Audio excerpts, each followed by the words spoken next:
पिछले एपिसोड के अंत में हमने देखा था कि टेंग वुलिन शीशी को धन्यवाद कह रहा था। अब आगे देखेंगे। शेशे थोड़ा चिढ़ते हुए बोला कि तुम इतनी अजीब तरह से क्यों बात कर रहे हो। तुम्हें मुझे धन्यवाद देने की जरूरत नहीं है। मुझे बस यह पसंद नहीं जब लोग संख्या के बल पर दूसरों को डराते हैं या जब बड़े छोटे को दबाते हैं। टेंग वुलिन मुस्कुराया और बोला कि अब हम दोस्त हैं। शेशे के होंठ फड़क गए। उसने कहा कि तुम बहुत जल्दी दोस्त बना लेते हो। मैं अभी तुम्हें अपना दोस्त नहीं मानता। टैंग वुलिन ने कहा कि यह जरूरी नहीं है। शेशे को जल्द ही वू जंगकोंग से कही गई अपनी बातों पर पछतावा होने लगा। वू जंगकोंग वाकई अपने शब्दों पर खरा उतरने वाला शिक्षक था। उसने तुरंत उसी शारीरिक प्रशिक्षण की क्लास शुरू कर दी जिसके बारे में उसने एक दिन पहले कहा था। शारीरिक प्रशिक्षण की बुनियाद थी दौड़ना। ईस्ट सी एकेडमी के इंटरमीडिएट डिवीजन में एक ट्रैक फील्ड था जिसकी एक परिक्रमा 800 मीटर की थी। वू जंगकोंग ने उन्हें आदेश दिया कि वे सुबह वार्म अप के तौर पर इस ट्रैक के 10 चक्कर लगाएं। लेकिन जब उन्होंने वू जंगकोंग को दो भारी जंजीरें निकालते देखा जिनका वजन 10-10 किलो था और जिन्हें धातु की शर्ट के रूप में बनाया गया था और जिन्हें टंग वुलिन और शीशे को पहनना था, तो दोनों कुछ कहने की हिम्मत नहीं कर पाए, बल्कि वे अंदर ही अंदर खुश ही हुए। अगर यह कल होता तो जियेशे अपने स्वभाव के कारण जरूर विरोध करता, लेकिन आज उसने जरा भी विरोध नहीं किया। भले ही वह अब भी घमंडी था, फिर भी वह वू जंगकोंग के हर आदेश को पूरी मेहनत से निभा रहा था। जियेशे सच में वू जंगकोंग की इज्जत करता था। उसे अपनी ठंडी और घमंडी प्रकृति कभी शर्मनाक नहीं लगी थी, बल्कि वह इसे गर्व की बात मानता था।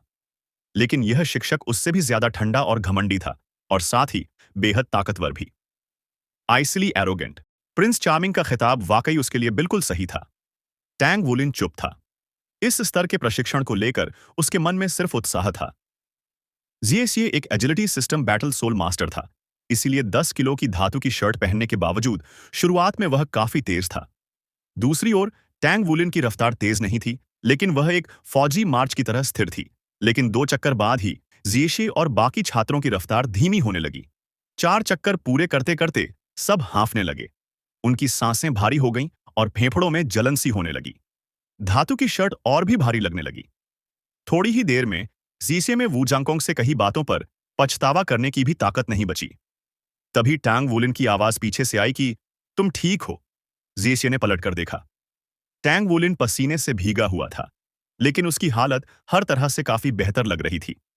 जियेशे ने दांत भींचते हुए कहा कि मैं अभी भी ठीक हूं, और उसने फिर से अपनी रफ्तार बढ़ा ली।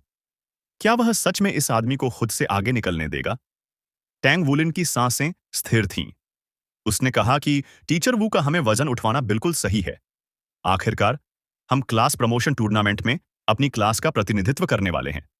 जियेशे चुप रहा। इस समय उसके लिए बोलना भी एक बोझ जैसा था। 5 चक्कर। अब जियेशे अपने शरीर पर काबू नहीं रख पा रहा था। उसका शरीर उसे शीशे जैसा भारी लग रहा था। टैंग वुलिन तो उसे बहुत पहले ही पीछे छोड़ चुका था, लेकिन उसकी हालत जियेशे से बिल्कुल अलग थी। 10 किलो की धातु की शर्ट टैंग वुलिन के लिए लगभग कुछ भी नहीं थी। 5 चक्कर दौड़ने के बाद तो उसके शरीर ने बस ठीक से गर्म होना शुरू किया था। टैंग वुलिन ने चुपचाप अपना हाथ बढ़ाया और जियेशे की बांह के नीचे रखा। इससे जियेशे को हल्का महसूस हुआ और वह अपनी रफ्तार बढ़ा सका। जियेशे ने हैरानी से टैंग वुलिन की ओर देखा। टैंग वुलिन बस मुस्कुराया, अपनी गति बढ़ाई और जियेशे को अपने साथ दौड़ने की रफ्तार तक ले आया। वू जंगकोंग ट्रैक के बीच में खड़ा था।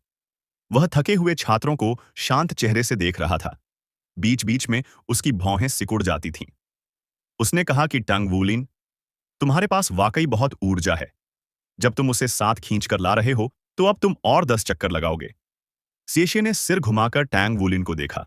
उसका चेहरा पहले की तरह ही शांत था। टैंग वुलिन ने बुदबुदाते हुए कहा कि अगर मुझे 10 और चक्कर लगाने हैं, तो मुझे अपनी रफ्तार बढ़ानी होगी। मुझे दोपहर के खाने में देर नहीं करनी है। नाश्ता छूट गया है, वैसे ही बहुत भूख लगी है। जियेशे खुद को रोक नहीं पाया और बोला कि क्या तुम इंसान भी हो? तुम्हें जरा भी थकान नहीं होती? टैंग वुलिन ने हल्की सी मुस्कान दी और कहा कि मैं अभी ठीक हूं। उसी समय एक लड़की अकादमी की इमारतों की ओर से मैदान के गेट से अंदर आई। उसने सफेद कपड़े पहने थे और उसकी उम्र पहली कक्षा की 5वीं क्लास के छात्रों के बराबर लग रही थी। वह बहुत ज्यादा सुंदर नहीं थी, लेकिन फिर भी नाजुक और प्यारी सी थी।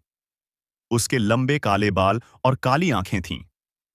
कद काठी अपने हमउम्र बच्चों के मुकाबले औसत थी, लेकिन शरीर संतुलित था। उसकी चमकदार आंखों में जिंदगी झलक रही थी। जब वह आगे बढ़ रही थी, तो उसके कदमों में एक खास लय थी और उसके चारों ओर एक अलग सा एहसास था। वू जंगकोंग की नजर उस पर जा टिकी, क्योंकि उसने स्कूल की यूनिफॉर्म नहीं पहनी थी और वह क्लास के दौरान आई थी। वू जंगकोंग ने पास जाकर पूछा कि तुम किस क्लास की हो। लड़की का ध्यान जैसे किसी और चीज पर था। वह टैंग वुलिन को सिएशे को घसीटकर दौड़ते हुए देख रही थी। धातु की शर्ट पहने इन दोनों लोगों ने शायद उसकी रुचि जगा दी थी। उसने कहा कि मैं यहां पढ़ने आई हूं, लेकिन मुझे बताया गया कि रजिस्ट्रेशन का समय निकल चुका है। वू जंगकोंग का चेहरा सख्त हो गया। उसने कहा कि तुम ईस्ट सी एकेडमी की छात्रा नहीं हो। लड़की ने कहा कि अभी मैं छात्रा नहीं हूं, लेकिन मैं यहां पढ़ना चाहती हूं। क्या यह मुमकिन है, टीचर?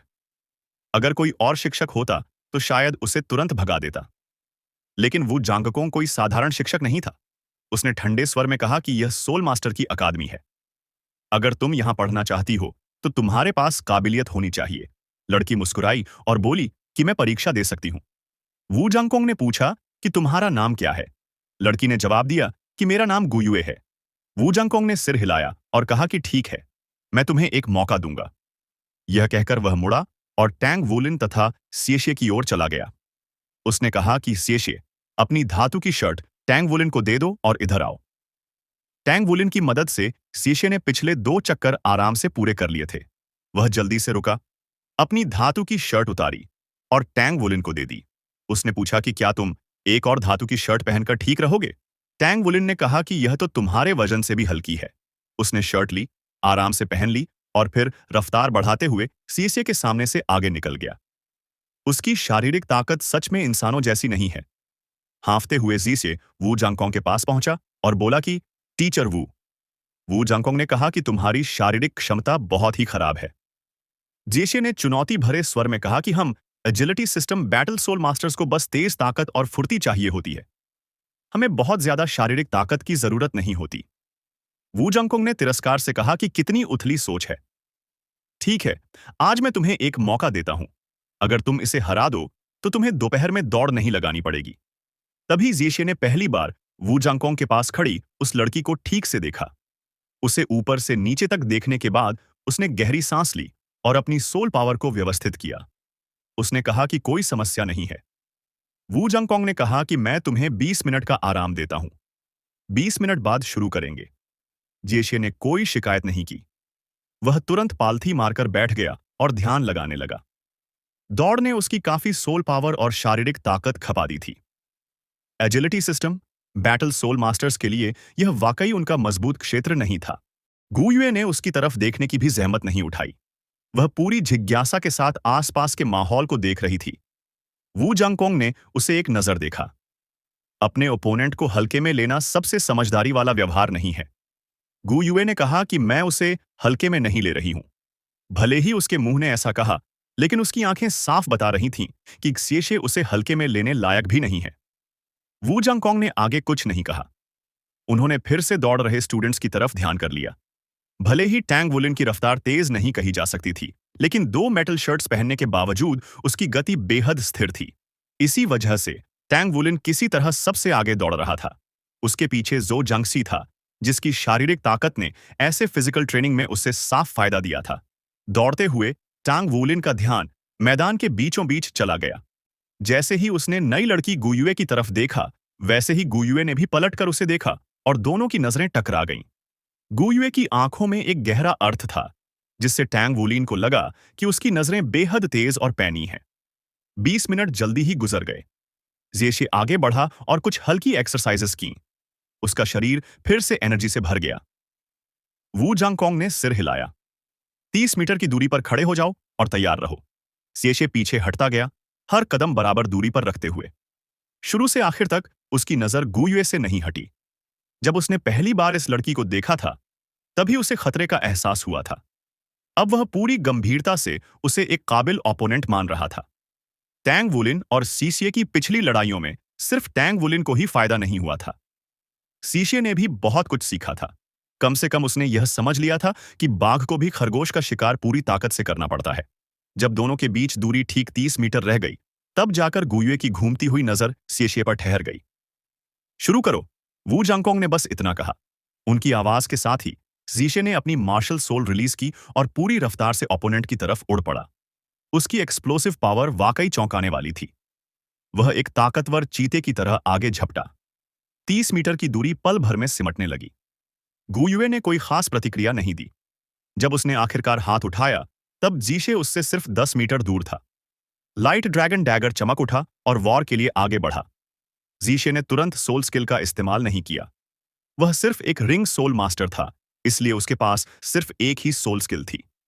अच्छी चीज को सही मौके पर इस्तेमाल किया जाता है, इसलिए उसे सबसे सही समय का इंतजार था। ऊपर से उसका ओपोनेंट धीमी प्रतिक्रिया वाला लग रहा था। हो सकता है सोल स्किल की जरूरत ही न पड़े। उसी समय ट्रैक पर दौड़ रही क्लास 5 के स्टूडेंट्स की रफ्तार और धीमी हो गई। सबका ध्यान मैदान के बीच हो रही लड़ाई पर चला गया था। जीशे अपनी उम्र के ग्रुप में सबसे ताकतवर माना जाता था, इसलिए सबको लग रहा था कि यह नई लड़की उसे हरा नहीं पाएगी। गुयुए के पैरों के नीचे एक सोल रिंग दिखाई दिया। यह सोल रिंग सीशे जैसा ही था, एक 100 साल का पीला सोल रिंग। लेकिन जीशे पहले ही उसके सामने पहुंच चुका था। अब कुछ करने में देर हो चुकी थी, जब तक कि वह agility system battle soul master न हो। क्या वह थी? बिल्कुल नहीं। उसकी छाती से एक हरे रंग का हेलो फूटा, लेकिन उस समय जीजिए बिल्कुल सामने था। उसका लाइट ड्रैगन डैगर उसके कंधे में घुसने ही वाला था। हरी रोशनी फैली और जीजी का लाइट ड्रैगन डैगर उससे टकरा गया। तभी अचानक दोनों तरफ से तेज हवा जैसी ताकत उस पर दबाव डालने लगी। लाइट ड्रैगन डैगर हवा में ही रुक गया और आगे बढ़ ही नहीं पाया। इसके तुरंत बाद जीजिए तब हैरान रह गया जब उसने देखा कि गुयुए के चारों ओर की हरी रोशनी लाल रंग में बदल गई और उसकी आंखों के सामने मुट्ठी के आकार का एक फायरबॉल बन गया। जीशिए ने खुद को एक सच्चा agility system battle soul master साबित किया। इस नाजुक पल में उसने हवा में ही अपनी कमर को जोर से घुमाया और शरीर को तिरछा घुमा लिया। वह छोटा सा फायरबॉल उसके चेहरे को बस छूते छूते रह गया और उसके सिर के कुछ बालों को ही जला पाया। जैसे ही उसका पैर जमीन पर पड़ा, जेशे तुरंत पीछे की तरफ उछल गया और गुयुए से काफी दूरी बना ली। अभी जो ताकत थी, वह आखिर क्या थी? कई छलांगों के बाद दोनों के बीच फिर से 20 मीटर की दूरी बन गई। अब जब जेशे ने गुयुए को देखा, तो उसके चेहरे पर गंभीरता साफ दिख रही थी। गुयुए की आंखों में हैरानी की हल्की चमक आई। उसने हाथ देर से किसी धीमी प्रतिक्रिया के कारण नहीं उठाया था, बल्कि यह सब जानबूझकर किया गया था। उसका मकसद एक ही हमले में लड़ाई खत्म करना था। लेकिन उसने यह बिल्कुल नहीं सोचा था कि जेसे की प्रतिक्रिया उससे भी तेज होगी। वह उस फायरबॉल से बच भी निकला था। उसकी गंभीर नजर सीएसीए को भेदती चली गई और वू जंगकोंग ने भी वैसी ही नजर डाली। वजह यह थी कि वू जंगकोंग अब तक यह समझ नहीं पाए थे कि गुयुए की मार्शल सोल आखिर है क्या। यह लड़की किस तरह की मार्शल सोल रखती है? वह हरी रोशनी हवा के एलिमेंट जैसी लग रही थी, लेकिन वह फायरबॉल साफ तौर पर आग का एलिमेंट था। क्या यह हो सकता है? क्या उसके पास विंड और फायर एलिमेंट की ट्विन मार्शल सोल्स हैं? अगर ऐसा है, तो यह वाकई एक अनमोल खजाना हाथ लगना होगा। जियेशे की सांसें थोड़ी तेज थीं, लेकिन वह फिर से गुयू की तरफ दौड़ा। इस बार उसकी रफ्तार पहले से भी ज्यादा थी और उसने सीधा हमला नहीं किया। वह बिजली जैसी गति से गुयू के चारों ओर घूमने लगा। उसकी स्पीड इतनी तेज थी कि बाकी लोग उसकी हरकतें ठीक से देख भी नहीं पा रहे थे। इस तरह दोनों के बीच की दूरी तेजी से घटने लगी। गुयू के शरीर के पास पीला सोल रिंग चमका और उसकी स्पिरिट सोल छिप गई। वह शांत खड़ी रही और जीसी की तरफ पलटकर भी नहीं देखा, जबकि वह उसके चारों ओर घूम रहा था। जैसे जैसे दूरी कम होती गई, जीशे अचानक फूट पड़ा और तिरछी दिशा में फिसलते हुए आगे बढ़ा। जब वह गुयुए से सिर्फ 5 मीटर दूर था, तब उसका 100 साल का सोल रिंग तेजी से चमका और उसने लाइट ड्रैगन डैगर घुमाया, जिससे एक लाइट ब्लेड उसकी तरफ उड़ गया। 100 year soul skill. Light dragon dagger का पहला soul skill, light dragon blade. पीली लाइट ब्लेड हवा में उड़ती हुई आगे बढ़ी और उसके साथ एक ड्रैगन की गर्जना गूंज उठी। रोशनी और भी तेज होती गई। सबसे अजीब बात यह थी कि जैसे जैसे वह गुयुए के करीब पहुंची और जब वह उससे सिर्फ 1 मीटर दूर रह गई, तभी वह हवा में मुड़ गई और दिशा बदल ली। बिल्कुल सही, यह एक बेहद ताकतवर 100 ईयर सोल स्किल था और यह जीसी की हाई क्लास मार्शल सोल से निकला था। दुर्भाग्य से आज उसका सामना जिस ओपोनेंट से हुआ था, वह सच में असाधारण था।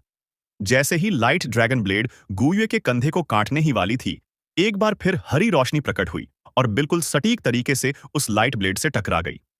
ऐसा लग रहा था मानो वह हरी रोशनी भी एक ब्लेड ही हो, बस हरे रंग की। हरी light blade, light dragon blade, जितनी ताकतवर नहीं थी और कुछ ही पलों में टूट गई। लेकिन उसी पल भर की देरी ने गु युए को एक कदम हटने का मौका दे दिया और उसने लाइट ड्रैगन ब्लेड से पूरी तरह बचाव कर लिया। चेशिए ने कभी यह नहीं सोचा था कि वह अपने प्रतिद्वंदी को एक ही चाल में हरा देगा। इसलिए जब उसकी लाइट ड्रैगन ब्लेड उड़ते हुए गु युए की तरफ गई, उसी समय उसका शरीर भी उछलकर उसकी ओर बढ़ गया। जब गु युए पीछे हट रही थी, तब तक जीशे दूरी का हिसाब लगा चुका था और लाइट ड्रैगन ब्लेड उठाए हुए गु युए के बगल में प्रकट हो गया। नतीजा ऐसा लग रहा था जैसे गु युए सीधा उसकी डैगर से टकरा गई हो। इस अप्रत्याशित चाल ने सख्त वू जंगकोंग से भी सिर हिलाकर प्रशंसा हासिल कर ली। भले ही सीएसए की कल्टीवेशन अभी 2 सोल रिंग तक नहीं पहुंची थी, लेकिन वह agility system battle soul master होने के असली मायने को समझने लगा था। टैंग वुलिन भी इस मुकाबले को ध्यान से देख रहा था। इससे उसे अपने और जीसी के बीच का बड़ा अंतर साफ साफ महसूस हुआ। उसकी पहली जीत एक तरह से संयोग थी और दूसरी जीत अजीब गोल्डन स्केल्स की वजह से थी। लेकिन असलियत में जीची की काबिलियत उससे कहीं ज्यादा थी। जीशी जहां उतरा वह गु युए से लगभग 1 मीटर दूर था। यह जगह उसकी गणना के भीतर थी, जहां से वह आसानी से हमला भी कर सकता था और जरूरत पड़ने पर भाग भी सकता था। एक ताकतवर प्रतिद्वंदी का सामना करना उसे अपनी क्षमता और ज्यादा निकालने का मौका दे रहा था। लेकिन यह प्रतिद्वंदी उम्मीद से कहीं ज्यादा मुश्किल निकली। जैसे ही उसके पैरों की उंगलियां जमीन को छुईं, जेशे को जमीन से एक अजीब सी खिंचाव महसूस हुई, मानो वह कीचड़ भरे दलदल में कदम रख रहा हो। उसने पहले जैसी आदत से बायां पैर जमीन पर रखकर उछलने की कोशिश की, लेकिन वह पल भर में जमीन में फंसने जैसा हमला बन गया। गु युए का शरीर हल्का सा डगमगाया और वह थोड़ा आगे झुकी, जिससे वह सीएसए के हमले से सफलतापूर्वक बच गई। उसी समय उसके हाथ से एक बर्फ का नुकीला गोला निकला। उसका निशाना जीशे नहीं था, बल्कि उसके पैरों के नीचे की जमीन थी। वह बर्फ का गोला उस कीचड़ पर जा लगा जिसमें जीचे का बायां पैर धंसा हुआ था और वह तुरंत जम गया। जीचे की टांग वहीं फंस गई। गु युए मुड़ी और हाथ लहराया, एक फायरबॉल बना और जीसे की तरफ उड़ गया। इतनी नजदीकी दूरी पर agility system battle soul master होने के बावजूद जीशे के लिए बच पाना नामुमकिन था। लेकिन इसी पल जीशे ने अपनी असली काबिलियत दिखा दी। उसकी लाइट ड्रैगन ब्लेड चमकी और उसने बिल्कुल सही समय पर फायरबॉल को काट दिया। फायरबॉल फटकर चिंगारियों में बिखर गया। गु युए ने दोनों हाथ उठाए और लगातार आइसिकल्स और फायरबॉल्स छोड़ने लगी। सिर्फ एक लाइट ड्रैगन ब्लेड के सहारे जीशे जल्दी ही इन हमलों को रोकने में कमजोर पड़ने लगा। लेकिन उसी समय उसने अपना बायां हाथ उठाया और उसकी आंखों के बीच की चमक और तेज हो गई। ट्विन मार्शल सोल्स वाला agility system battle soul master होने के कारण उसकी मूवमेंट और स्पीड सीमित हो गई थी। फिर भी उसे नजदीकी लड़ाई में पूरा भरोसा था। दोनों के पास सिर्फ एक एक सोल रिंग था, यानी उनकी कल्टीवेशन अभी रैंक 20 तक नहीं पहुंची थी। ट्विन मार्शल सोल्स और रैंक 18 सोल मास्टर होने के नाते जीशी को पूरा भरोसा था कि वह केवल सोल पावर की खपत में मुकाबला करके भी जीत सकता है। लाइट ड्रैगन डैगर और शैडो ड्रैगन डैगर हवा में नाचते हुए गु युए पर सटीक वार करने लगे। गु युए पराजित होकर गिर गई। इससे जीशे के बेहतरीन फैसले लेने की क्षमता साफ दिखाई दी। वू जंगकोंग की आंखों में कई तरह की चमक उभरी, और यह सिर्फ जीशे के प्रदर्शन की वजह से नहीं थी, बल्कि गु युए के कारण भी थी। आइस, फायर, अर्थ और विंड, ये चारों तत्व गु युए के मुकाबले में साफ दिखाई दिए थे, और इनका इस्तेमाल कंट्रोल और अटैक दोनों में किया गया था।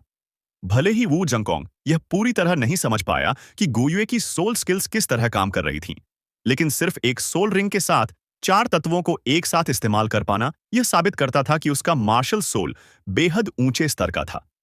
जीशे के होंठों पर ठंडी सी मुस्कान आई। उसने मन ही मन सोचा कि तुम मजबूत जरूर हो, लेकिन तुम्हारी सोल पावर मेरी बराबरी की नहीं है। मेरे पास ट्विन मार्शल सोल्स हैं और मैं रैंक 18 पर हूं। सिर्फ सोल पावर की खपत में मुकाबला करके भी मैं तुम्हें हरा सकता हूं। यह साफ था कि बाकी सभी एक रिंग सोल मास्टर ही थे। जीशे ने महसूस किया कि जमी हुई कीचड़ ढीली पड़ने लगी है और उसने अपने पैर को आजाद करा लिया। हालात अब उसके पक्ष में आ गए थे। लेकिन उसी पल उसने गु युए के चेहरे पर मुस्कान देखी, और उसके बाद फायरबॉल की जगह उसके हाथ से एक सफेद रोशनी का गोला निकला। वह रोशनी सीशे की आंखों के सामने फटी और वह तुरंत अंधा हो गया। यह ठीक नहीं है। जीशे के भीतर से एक आवाज आई और उसने दोनों डैगर को अपने सामने घुमाना शुरू कर दिया, इस उम्मीद में कि लगातार वार करके वह सामने वाले के हमले रोक सके। वू जंगकोंग ने कहा, अब ठीक है, यहीं तक। लगभग 10 सेकंड बाद जेशिए की नजर लौट आई, लेकिन उसकी आंखें आंसुओं से भरी हुई थीं। वू जंगकोंग ने गु युए की ओर इशारा करते हुए कहा, तुम जीत गई हो। जेशिए ने विरोध किया और कहा कि टीचर, मैं नहीं हारा। मेरे हमले बहुत तेज थे और वह उन्हें तोड़ नहीं पाई। वू जंगकोंग ने ठंडे स्वर में कहा कि तुम हार चुके हो, इसे मान लो। जब तुम घबराहट में डैगर घुमा रहे थे, तब तक वह पहले ही तुम्हारे बगल में पहुंच चुकी थी। गु युए मुस्कुराई। उसके शरीर पर चांदी सी रोशनी चमकी और वह 3 मीटर दूर क्षैतिज दिशा में सरक गई। यह देखकर जेशे हैरान रह गया। उसके मन में आया कि यह आखिर कौन सी क्षमता है। गु युए ने वू जंगकोंग की ओर देखा और पूछा कि टीचर, तो क्या अब मुझे इस एकेडमी में दाखिला मिल गया है? वू जंगकोंग ने सिर हिलाया और कहा कि मैं अपना वादा जरूर निभाऊंगा। लेकिन मुझे बताओ, तुम्हारा बैकग्राउंड क्या है और तुम्हारा मार्शल सोल कौन सा है? गु युए ने अपनी छाती से एक पत्र निकाला और कहा कि यह मेरी एलिमेंट्री एकेडमी की रिकमेंडेशन लेटर है, और जहां तक मेरे मार्शल सोल की बात है, वह एलिमेंटलिस्ट है। एलिमेंटलिस्ट? वू जंगकोंग खुद से ही सवाल करने लगा। उसने बहुत कुछ देखा और जाना था, लेकिन ऐसा मार्शल सोल उसने पहली बार सुना था। जेशे के साथ गु युए की लड़ाई में उसकी हैरान कर देने वाली और बेजोड़ क्षमताएं सामने आई थीं। उसने आइस, फायर, अर्थ, विंड, लाइट और स्पेस, ये छहों तत्व दिखाए थे। यह जानना जरूरी था कि मार्शल सोल के प्रकारों में सिर्फ एक ही तत्व होना भी चमत्कार माना जाता था, लेकिन छहों तत्वों का होना, यह तो कल्पना से बाहर की बात थी। वू जंगकोंग की आंखों में हैरानी देखकर गु युए ने बिना कुछ छिपाए आगे बताया कि मैं छहों तत्वों एक को नियंत्रित कर सकती हूं, लेकिन मैं अपना सोल रिंग इनमें से किसी एक तत्व से जोड़ नहीं सकती। इसलिए मैं तत्वों में बदलाव तो कर सकती हूं, लेकिन उन्हें बहुत ज्यादा मजबूत नहीं कर पाती। मेरा पहला सोल स्किल एलिमेंटल टाइड है। यह मेरी सोल पावर को लंबे समय तक बनाए रखने में मदद करता है और साथ ही तत्वों की ताकत को बेहतर तरीके से नियंत्रित करने देता है। गु युए की बात सुनने के बाद वू जंगकोंग आखिरकार समझ गया। जैसा उसने सोचा था, इतने सारे तत्वों पर पूरा नियंत्रण और हर तत्व के लिए असामान्य ताकत एक साथ होना नामुमकिन था। उसके पास 6 मार्शल सोल नहीं थे, बल्कि सिर्फ एक ही था। छहों तत्वों को एक साथ नियंत्रित करने की क्षमता का मतलब यह था कि वह किसी एक तत्व में विशेषज्ञ नहीं बन सकती, और इन छहों तत्वों के साथ अलग-अलग सोल स्किल्स भी नहीं थीं। जो कुछ गु युए ने थोड़ी देर पहले दिखाया था, वह उसके तत्वों को नियंत्रित करने और छोड़ने की क्षमता की वजह से था। इसीलिए कोई भी हमला बहुत ज्यादा ताकतवर नहीं लग रहा था, और सिर्फ गु युए के समझदारी भरे इस्तेमाल की वजह से वह सीशे को हरा पाई। फिर भी गु यू का यह मार्शल सोल निश्चित रूप से एक हाई लेवल का था, और यह ट्विन मार्शल सोल से किसी भी तरह कमजोर नहीं था। दूसरी क्षमताओं को छोड़ भी दें तो सिर्फ अर्थ एलिमेंट से दलदल बनाकर शीशी को फंसाना और फिर आइस एलिमेंट से उसे जमाना यह दिखाता था कि उसे तत्वों के गुणों को अपने फायदे के लिए इस्तेमाल करना आता है। अगर उसे सही तरीके से ट्रेन किया जाए तो वह एक जीनियस सोल मास्टर बन सकती है। वू जंगकोंग ने आगे कहा कि ठीक है, अब मैं सब समझ गया हूं। अब से तुम हमारी क्लास का हिस्सा हो, फर्स्ट ईयर क्लास 5। टीचर, धन्यवाद। गु युए ने चेहरे पर मुस्कान के साथ सिर हिलाया। वू जंगकोंग का भाव अचानक ठंडा हो गया। तुम्हें भी उनके साथ दौड़ में शामिल होना होगा। यह अनिवार्य फिजिकल एजुकेशन है। शेशे, तुम भी। शेशे ने कड़वे चेहरे के साथ कहा। शिक्षक, क्या हम मैच की वजह से दौड़ से मुक्त नहीं थे? वू जंगकोंग ने ठंडे स्वर में जवाब दिया। क्या तुम जीते? मैं। येशे का दिल गुस्से से जल उठा और साथ साथ निराशा से भर गया। बात तो सही थी। अगर टैंग वुलिन के साथ हुए मैचों को देखा जाए तो उसकी ज्यादातर सफलताओं में किस्मत का भी हाथ था, लेकिन गु यू के साथ इस मुकाबले में उसने अपनी पूरी ताकत और क्षमता झोंक दी थी। फिर भी आखिर में उसे हार मिली। इस लड़की की मार्शल सोल बहुत अजीब थी, है ना? ये तो उसके अपने ड्रैगन डैगर्स से भी ज्यादा अजीब लग रही थी। गु यू मुस्कुराई। उसने ट्रेनिंग से बचने की कोशिश नहीं की, बल्कि सीधे मैदान की तरफ दौड़ी और बाकी सहपाठियों के साथ शामिल हो गई। शीशी ने लंबी सांस छोड़ी। उसके पास और कोई विकल्प नहीं था, इसलिए उसे भी ट्रेनिंग में शामिल होना पड़ा। उन दोनों की पीठ को देखते हुए वू जंगकोंग के सख्त चेहरे पर एक दुर्लभ मुस्कान उभरी। वह मुड़ा और मुख्य अकादमिक भवन की ओर चल दिया। गुयुए के कदम हल्के और तेज थे। टंग वुलिन के पास पहुंचकर उसने उत्सुकता से पूछा, तुमने अपने शरीर के चारों ओर लोहे की जंजीरें क्यों बांध रखी हैं? टैंग वुलिन ने जवाब दिया, अपनी ताकत बढ़ाने के लिए। टीचर ने मुझसे ज्यादा सख्त नियम रखे हैं। तुम सच में काफी ताकतवर हो। गुयुए मुस्कुराई। मैं असल में इतनी ज्यादा भी नहीं हूं। मेरे किसी भी एलिमेंट की ताकत बहुत ज्यादा नहीं है। बस मैंने उन्हें अच्छे से कंट्रोल किया। सभी मार्शल सोल एक जैसे ही होते हैं। जब तक तुम्हारे पास पर्याप्त सोल पावर हो और तुम अपनी मार्शल सोल को पूरी तरह समझकर उसे अच्छे से कंट्रोल कर सको, तब तक वह तुम्हें चौंका सकती है। गुयुए की बात सुनकर टैंग वुलिन का दिल थोड़ा हिल गया। कंट्रोल? इतनी देर खड़े रहकर बोलते बोलते तुम्हारी कमर थक नहीं गई? तुम्हारी तरह कोई अपनी मार्शल सोल को इतने तरीकों से कैसे कंट्रोल कर सकता है? टैंग वुलिन की दूसरी तरफ से सिए शे की बेपरवाह सी आवाज आई। बिना वेटेड कपड़े पहने और थोड़ा आराम करने के बाद अब वह दौड़ते समय काफी सहज महसूस कर रहा था। गुयुए ने कहा, इसका कारण यह है कि तुम अपनी मार्शल सोल को अभी तक पूरी तरह समझ नहीं पाए हो। जीशे को यह बात हजम नहीं हुई। तुम्हें इतना भरोसा कैसे है कि मैं उसे पूरी तरह नहीं समझता? गुयू ने जवाब दिया, तुम अभी अभी हारे हो। क्या मुझे और समझाने की जरूरत है? मैं शीशी अंदर से टूट सा गया और उसका मन हुआ कि अपना सिर दीवार से मार ले। क्या वह एक जीनियस नहीं था? इस एकेडमी में आने के बाद उसके साथ क्या हो गया? और यह तो सबसे खराब क्लास थी। फिर भी उसे बार बार अपमानित किया जा रहा था। वू जांगकोंग स्कूल बिल्डिंग के अंदर गया। सभी क्लास अभी चल रही थीं, इसलिए गलियारे खाली थे। टीचिंग ऑफिस के पास पहुंचकर वह अचानक रुक गया और कुछ देर तक गहरी सोच में डूबा रहा। फिर दरवाजा खटखटाया। अंदर आओ, लॉन्ग हेंगशू की आवाज आई। वू जंगकोंग ने दरवाजा खोला और अंदर चला गया। लॉन्ग हेंगशू अपनी मेज के पीछे बैठा था और चुपचाप सोच में डूबा हुआ था। वह यह सोच रहा था कि वू जंगकोंग के साथ अपने रिश्ते को कैसे संभाले। आज इस आदमी ने उसे जरा भी इज्जत नहीं दी थी, लेकिन अगर वह वू जंगकोंग को निकलवाने की कोशिश करता तो यह लगभग असंभव था। खासकर अगर प्रेसिडेंट की मंजूरी लेनी पड़े, तो फिर उसे सजा देने का सुझाव कैसे दिया जाए? वू जंगकोंग को पहले ही क्लास 5 जैसी सबसे खराब क्लास सौंप दी गई थी। इससे ज्यादा कड़ी सजा और क्या हो सकती थी? क्या यही उसके रवैये का कारण था? क्या इसी वजह से वह ऐसे बर्ताव कर रहा था जैसे उसे किसी बात की परवाह ही न हो? जब लॉन्ग हेंगशू ने देखा कि वू जंगकोंग अचानक ऑफिस में आ गया है, तो उसके चेहरे पर हैरानी आ गई। ठंडा भाव बनाए रखते हुए उसने पूछा, टीचर वू, मैं आपकी कैसे मदद कर सकता हूं? वू जानकोंग शांत भाव से उसकी मेज तक आया और फिर लॉन्ग हेंगशू की तरफ झुककर नम्रता से झुका। माफ कीजिए, डायरेक्टर लॉन्ग, मैं आपसे माफी मांगने आया हूं।